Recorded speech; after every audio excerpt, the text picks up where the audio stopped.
ਸਰੋਤਿਆਂ ਨੂੰ ਯਾਦ ਹੋਊਗਾ ਕਿ ਅਪ੍ਰੈਲ 3 ਨੂੰ ਸਵੇਰੇ 7 ਵਜੇ ਦੇ ਕਰੀਬ ਰਿਚਮੰਡ ਹਿੱਲ 95th ਐਵਨਿਊ ਦੇ ਉੱਤੇ ਆਪਣੇ ਇੱਕ ਬਜ਼ੁਰਗ 70 ਸਾਲਾਂ ਦੇ ਨਿਰਮਲ ਸਿੰਘ ਉਹਨਾਂ ਨੂੰ ਇੱਕ ਬੰਦੇ ਨੇ ਬਹੁਤ ਕੁੱਟਿਆ ਸੀ, ਜਿਹਦੇ ਨਾਲ ਉਹਨਾਂ ਦੇ ਸੱਟਾਂ ਵੀ ਲੱਗੀਆਂ ਸੀ, ਖੂਨ ਵੀ ਨਿਕਲਿਆ ਸੀ। ਸੋ ਉਹਦੇ ਸੰਬੰਧ ਦੇ ਵਿੱਚ ਇੱਕ ਦੋਸ਼ੀ ਨੂੰ ਗ੍ਰਿਫਤਾਰ ਕਰ ਲਿਆ ਗਿਆ ਹੈਗਾ ਤੇ ਉਹਦੇ ਉੱਤੇ ਹੁਣ ਹੇਟ ਕ੍ਰਾਈਮ ਦੇ ਚਾਰजेस ਵੀ ਲਾਏ ਗਏ ਹੈਗੇ ਆ। ਜੀ ਬਿਲਕੁਲ। ਦੋ ਘਟਨਾਵਾਂ ਅੱਗੇ ਪਿੱਛੜ ਜਿਹੜੀਆਂ ਉਹ ਵਾਪਰੀਆਂ ਥੋੜ੍ਹੇ ਦਿਨਾਂ ਦੇ ਵਕਫੇ ਦੇ ਵਿੱਚ। ਹੁਣ ਵਰਨਨ ਡਗਲਸ ਨਾਂ ਦਾ 19 ਸਾਲਾਂ ਦਾ ਬਰਾਊਨਜ਼ਵਿਲ ਦਾ ਇਹ ਕਾਲੇ ਮੂਲ ਦਾ ਮੁੰਡਾ, ਇਸ ਨੂੰ ਬਰੁਕਲਿਨ ਦੇ ਵਿੱਚ ਅੱਜ ਕਹਿੰਦੇ ਗ੍ਰਿਫਤਾਰ ਕਰ ਲਿਆ ਗਿਆ ਹੈ। ਇਸ ਦੇ ਉੱਤੇ ਰੋਬਰੀ, ਅਸੌਲਟ, ਐਗਰੀਵੇਟਿਡ ਹਰਾਸਮੈਂਟ ਦੇ ਨਾਲ ਹੇਟ ਕ੍ਰਾਈਮ ਦੇ ਜਿਹੜੇ ਚਾਰजेस ਆ ਉਹ ਵੀ ਲਾਏ ਗਏ ਆ। ਤਸਵੀਰ ਦੇ ਵਿੱਚ, ਵੀਡੀਓਜ਼ ਦੇ ਵਿੱਚ ਇਹ ਨਜ਼ਰ ਆ ਰਿਹਾ ਸੀ 70 ਸਾਲਾਂ ਦੇ ਨਿਰਮਲ ਸਿੰਘ ਹੁਣਾਂ ਨੂੰ ਇਸ ਨੇ ਲੈਫਰਡਸ ਬੁਲੇਵਾਰਡ ਤੇ 95th ਐਵਨਿਊ ਦੇ ਕਾਰਨਰ ਦੇ ਉੱਤੇ ਪੰਚ ਜਿਹੜਾ ਆ ਮੂੰਹ ਦੇ ਉੱਤੇ ਘਸੁੰਨ ਜਿਹੜਾ ਉਹ ਮਾਰਿਆ ਸੀ। ਇਸੇ ਮਾਮਲੇ ਦੇ ਵਿੱਚ ਜਿਹੜੇ ਦੋ ਵਾਰਦਾਤਾਂ ਹੋਈਆਂ ਉਸ ਦੇ ਵਿੱਚ ਇੱਕ ਦੂਜਾ ਬੰਦਾ ਆ ਉਸ ਨੂੰ ਵੀ ਗ੍ਰਿਫਤਾਰ ਕੀਤਾ ਗਿਆ ਆ, 20 ਸਾਲਾਂ ਦਾ ਹੈਜ਼ੇਕੀਆ ਕੋਲਮੈਨ।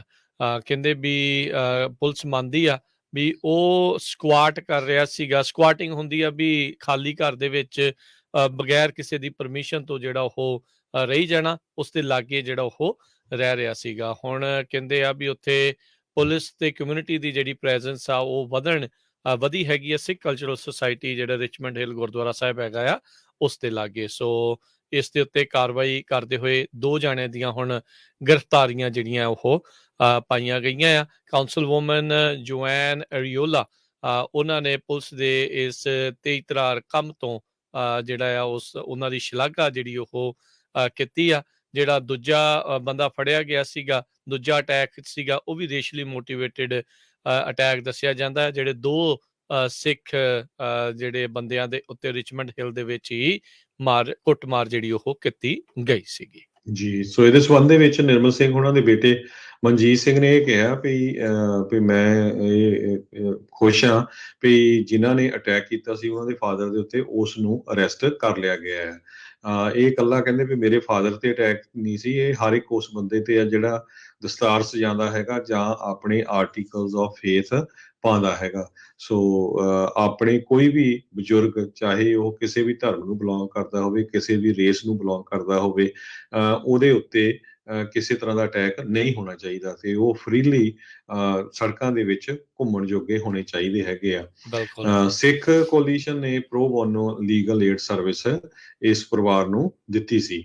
ਸੋ ਇਹ ਤੋਂ ਬਾਅਦ ਹੁਣ ਜਿਹੜੇ 2 ਹੋਰ ਆਪਣੇ ਸਿੱਖ ਭਰਾ ਉਹਨਾਂ ਦੇ ਉੱਤੇ ਅਟੈਕ ਹੋਇਆ ਸੀ, ਉਹਦਾ ਵੀ ਉਹ ਫੋਲੋ ਅਪ ਕਰ ਰਹੇ ਹੈਗੇ ਆ ਵੀ ਉਹਨਾਂ ਨੂੰ ਵੀ ਅਰੈਸਟ ਕੀਤਾ ਜਾਵੇ। ਜੀ, ਸਰੋਤਿਆਂ ਨੂੰ ਯਾਦ ਹੋਊਗਾ ਕਿ ਅਪ੍ਰੈਲ 3 ਨੂੰ ਸਵੇਰੇ 7 ਵਜੇ ਦੇ ਕਰੀਬ ਰਿਚਮੰਡ ਹਿੱਲ 95th ਐਵਨਿਊ ਦੇ ਉੱਤੇ ਆਪਣੇ ਇੱਕ ਬਜ਼ੁਰਗ 70 ਸਾਲਾਂ ਦੇ ਨਿਰਮਲ ਸਿੰਘ ਉਹਨਾਂ ਨੂੰ ਇੱਕ ਬੰਦੇ ਨੇ ਬਹੁਤ ਕੁੱਟਿਆ ਸੀ, ਜਿਹਦੇ ਨਾਲ ਉਹਨਾਂ ਦੇ ਸੱਟਾਂ ਵੀ ਲੱਗੀਆਂ ਸੀ, ਖੂਨ ਵੀ ਨਿਕਲਿਆ ਸੀ। ਸੋ ਉਹਦੇ ਸੰਬੰਧ ਦੇ ਵਿੱਚ ਇੱਕ ਦੋਸ਼ੀ ਨੂੰ ਗ੍ਰਿਫਤਾਰ ਕਰ ਲਿਆ ਗਿਆ ਹੈਗਾ ਤੇ ਉਹਦੇ ਉੱਤੇ ਹੁਣ ਹੇਟ ਕ੍ਰਾਈਮ ਦੇ ਚਾਰजेस ਵੀ ਲਾਏ ਗਏ ਹੈਗੇ ਆ। ਜੀ ਬਿਲਕੁਲ। 2 ਘਟਨਾਵਾਂ ਅੱਗੇ ਪਿੱਛੜ ਜਿਹੜੀਆਂ ਉਹ ਵਾਪਰੀਆਂ ਥੋੜ੍ਹੇ ਦਿਨਾਂ ਦੇ ਵਕਫੇ ਦੇ ਵਿੱਚ। ਹੁਣ ਵਰਨਨ ਡਗਲਸ ਨਾਂ ਦਾ 19 ਸਾਲਾਂ ਦਾ ਬਰਾਊਨਜ਼ਵਿਲ ਦਾ ਇਹ ਕਾਲੇ ਮੂਲ ਦਾ ਮੁੰਡਾ, ਇਸ ਨੂੰ ਬਰੁਕਲਿਨ ਦੇ ਵਿੱਚ ਅੱਜ ਕਹਿੰਦੇ ਗ੍ਰਿਫਤਾਰ ਕਰ ਲਿਆ ਗਿਆ ਹੈ। ਇਸ ਦੇ ਉੱਤੇ ਰੋਬਰੀ, ਅਸੌਲਟ, ਐਗਰੀਵੇਟਿਡ ਹਰਾਸਮੈਂਟ ਦੇ ਨਾਲ ਹੇਟ ਕ੍ਰਾਈਮ ਦੇ ਜਿਹੜੇ ਚਾਰजेस ਆ ਉਹ ਵੀ ਲਾਏ ਗਏ ਆ। ਤਸਵੀਰ ਦੇ ਵਿੱਚ, ਵੀਡੀਓਜ਼ ਦੇ ਵਿੱਚ ਇਹ ਨਜ਼ਰ ਆ ਰਿਹਾ ਸੀ 70 ਸਾਲਾਂ ਦੇ ਨਿਰਮਲ ਸਿੰਘ ਹੁਣਾਂ ਨੂੰ ਇਸ ਨੇ ਲੈਫਰਡਸ ਬੁਲੇਵਾਰਡ ਤੇ 95th ਐਵਨਿਊ ਦੇ ਕਾਰਨਰ ਦੇ ਉੱਤੇ ਪੰਚ ਜਿਹੜਾ ਆ ਮੂੰਹ ਦੇ ਉੱਤੇ ਘਸੁੰਨ ਜਿਹੜਾ ਉਹ ਮਾਰਿਆ ਸੀ। ਇਸੇ ਮਾਮਲੇ ਦੇ ਵਿੱਚ ਜਿਹੜੇ 2 ਵਾਰਦਾਤਾਂ ਹੋਈਆਂ ਉਸ ਦੇ ਵਿੱਚ ਇੱਕ ਦੂਜਾ ਬੰਦਾ ਆ ਉਸ ਨੂੰ ਵੀ ਗ੍ਰਿਫਤਾਰ ਕੀਤਾ ਗਿਆ ਆ, 20 ਸਾਲਾਂ ਦਾ ਹੈਜ਼ੇਕੀਆ ਕੋਲਮੈਨ। ਕਹਿੰਦੇ ਵੀ ਪੁਲਿਸ ਮੰਨਦੀ ਆ ਵੀ ਉਹ ਸਕੁਆਟ ਕਰ ਰਿਹਾ ਸੀਗਾ। ਸਕੁਆਟਿੰਗ ਹੁੰਦੀ ਆ ਵੀ ਖਾਲੀ ਘਰ ਦੇ ਵਿੱਚ ਬਗੈਰ ਕਿਸੇ ਦੀ ਪਰਮਿਸ਼ਨ ਤੋਂ ਜਿਹੜਾ ਉਹ ਰਹੀ ਜਾਣਾ, ਉਸ ਦੇ ਲਾਗੇ ਜਿਹੜਾ ਉਹ ਰਹਿ ਰਿਹਾ ਸੀਗਾ। ਹੁਣ ਕਹਿੰਦੇ ਆ ਵੀ ਉੱਥੇ ਪੁਲਿਸ ਤੇ ਕਮਿਊਨਿਟੀ ਦੀ ਜਿਹੜੀ ਪ੍ਰੈਜ਼ੈਂਸ ਆ ਉਹ ਵਧੀ ਹੈਗੀ ਆ। ਸਿੱਖ ਕਲਚਰਲ ਸੁਸਾਇਟੀ ਜਿਹੜਾ ਰਿਚਮੰਡ ਹਿੱਲ ਗੁਰਦੁਆਰਾ ਸਾਹਿਬ ਹੈਗਾ ਆ ਉਸ ਦੇ ਲਾਗੇ। ਸੋ ਇਸ ਦੇ ਉੱਤੇ ਕਾਰਵਾਈ ਕਰਦੇ ਹੋਏ 2 ਜਾਣਿਆਂ ਦੀਆਂ ਹੁਣ ਗ੍ਰਿਫਤਾਰੀਆਂ ਜਿਹੜੀਆਂ ਉਹ ਪਾਈਆਂ ਗਈਆਂ ਆ। ਕਾਉਂਸਲ ਵੂਮਨ ਜੋਐਨ ਅਰੀਓਲਾ ਉਹਨਾਂ ਨੇ ਪੁਲਿਸ ਦੇ ਇਸ ਤੇਜ਼ਤਰਾਰ ਕੰਮ ਤੋਂ ਜਿਹੜਾ ਆ ਉਹਨਾਂ ਦੀ ਸ਼ਲਾਘਾ ਜਿਹੜੀ ਉਹ ਕੀਤੀ ਆ। ਜਿਹੜਾ ਦੂਜਾ ਬੰਦਾ ਫੜਿਆ ਗਿਆ ਸੀਗਾ, ਦੂਜਾ ਅਟੈਕ ਸੀਗਾ, ਉਹ ਵੀ ਰੇਸ਼ਲੀ ਮੋਟੀਵੇਟਿਡ ਅਟੈਕ ਦੱਸਿਆ ਜਾਂਦਾ। ਜਿਹੜੇ 2 ਸਿੱਖ ਜਿਹੜੇ ਬੰਦਿਆਂ ਦੇ ਉੱਤੇ ਰਿਚਮੰਡ ਹਿੱਲ ਦੇ ਵਿੱਚ ਹੀ ਕੁੱਟਮਾਰ ਜਿਹੜੀ ਉਹ ਕੀਤੀ ਗਈ ਸੀਗੀ। ਜੀ, ਸੋ ਇਹਦੇ ਸੰਬੰਧ ਦੇ ਵਿੱਚ ਨਿਰਮਲ ਸਿੰਘ ਉਹਨਾਂ ਦੇ ਬੇਟੇ ਮਨਜੀਤ ਸਿੰਘ ਨੇ ਇਹ ਕਿਹਾ ਵੀ ਮੈਂ ਖੁਸ਼ ਹਾਂ ਵੀ ਜਿਨ੍ਹਾਂ ਨੇ ਅਟੈਕ ਕੀਤਾ ਸੀ ਉਹਨਾਂ ਦੇ ਫਾਦਰ ਦੇ ਉੱਤੇ ਉਸ ਨੂੰ ਅਰੈਸਟ ਕਰ ਲਿਆ ਗਿਆ ਹੈ।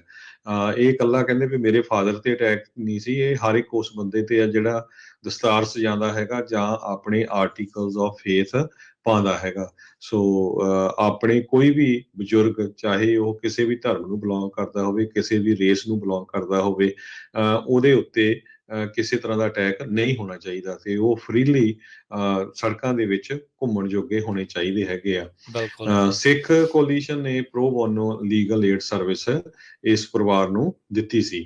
ਸੋ ਇਹ ਤੋਂ ਬਾਅਦ ਹੁਣ ਜਿਹੜੇ 2 ਹੋਰ ਆਪਣੇ ਸਿੱਖ ਭਰਾ ਉਹਨਾਂ ਦੇ ਉੱਤੇ ਅਟੈਕ ਹੋਇਆ ਸੀ, ਉਹਦਾ ਵੀ ਉਹ ਫੋਲੋ ਅਪ ਕਰ ਰਹੇ ਹੈਗੇ ਆ ਵੀ ਉਹਨਾਂ ਨੂੰ ਵੀ ਅਰੈਸਟ ਕੀਤਾ ਜਾਵੇ।